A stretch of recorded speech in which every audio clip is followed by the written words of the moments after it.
So I've already kept my water for heating. The next one that I'm brewing is the Espro Bloom.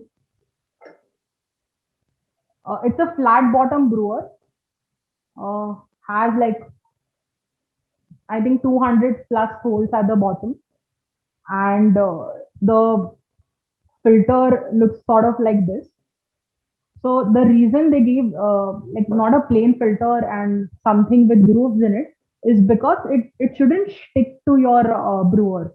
And the moment your filter starts sticking to a brewer, your water that is being placed with your coffee will start dripping down at a lower rate, and it will start collecting on top of it. So this particular brewer, you can decide to use with your filters, paper filters as well, but you can also grind your coffee a little portion and use it directly. So it comes in like a multi-brewer category.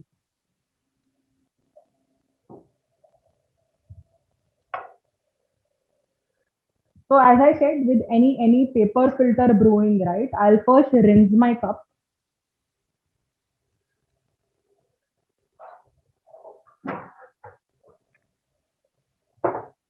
It will again do two things. It will rinse out my paper filter and it will also heat up my brewing carafe a little more.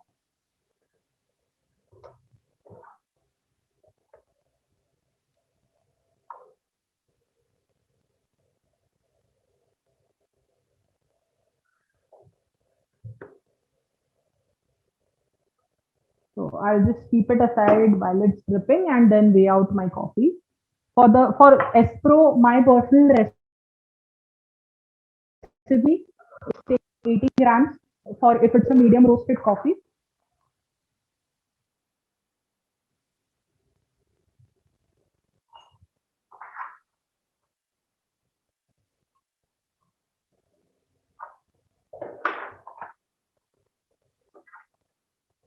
And I'll grind it around medium, not too fine also, not too coarse also, something in between.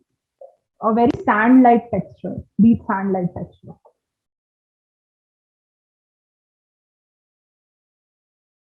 So you can see it's very sandy in texture. I'll just take some in my hand and show you.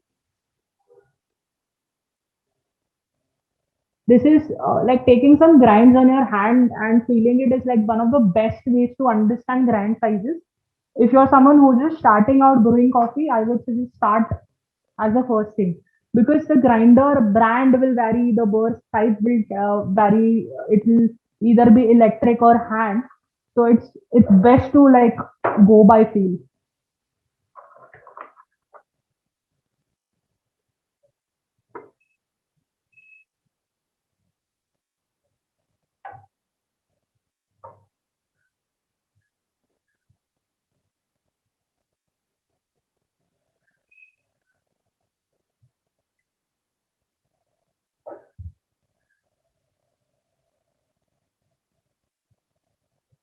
I'll just pour my coffee in and level it so that there's no uneven extraction happening.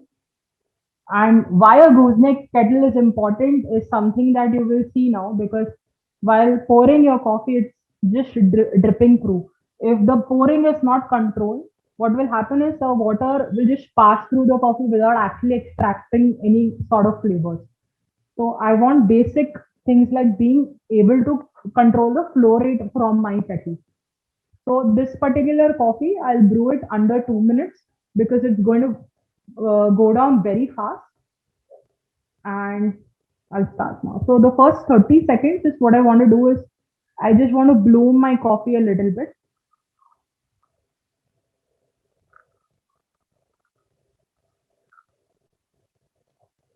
Blooming, general thumb rule that I follow is whatever amount of coffee I've taken, I pour double the amount of water in the first 30 seconds so that the water, like the extraction gets started.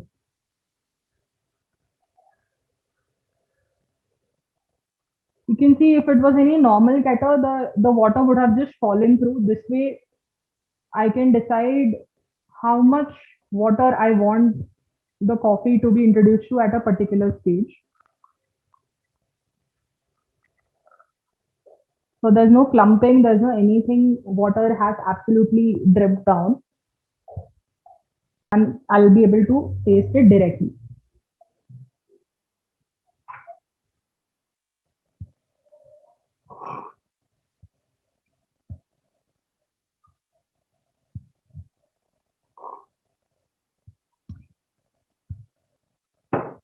Um, my reaction to this coffee would be maybe for my next maybe for the next time I brew on the Espro Bloom, since it's slowing down a little faster, I try to go a little more finer because when I'm tasting it, it's a great cup, but I think I could extract a bit more from it to bring in a little more sweetness. But yeah, overall, a really, really good cup for someone who doesn't enjoy like too much fruitiness and not too much bitterness also. It's a very, very balanced cup. As I'm sipping it, there's like sort of a sweetness that has coated my palate. And I'm sure as it cools down also, the flavor will shine a bit more because the temperature is a little high right now. This is not recommended for someone who, like this particular brewer is not recommended for someone who tends to add milk or any sort of other flavors or additives to their coffee. This is purely for someone who wants a good black cup of coffee, which is able to give you great nuances from the origin itself.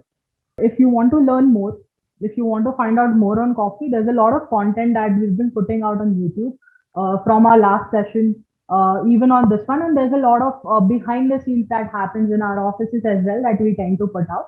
So you could definitely follow us on Instagram for more news on coffee, more trivia on coffee, more education on coffee. We have our YouTube page, which is youtube.com slash something's brewing. There are very interesting guides that we've put out on our website on somethingsbrewing.in. Just go on our website, check under guides. We have something for someone who's trying to understand the nuances of brewing a good cup at home, and also general coffee information, a coffee guide.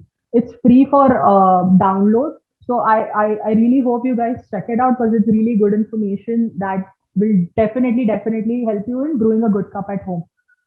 Thank you so much for attending our session. Do drop us recommendations on what you guys want to learn more. If you want more of these sessions, if you guys want to co-host a session with us as well, suggestions on topics, suggestions on brewer we should brew with, suggestions on coffees that you want us to try out, give you recommendations, and also please feel free to send in your recipes as well. We'll be more than happy to try out during these sessions. Thank you so much once again.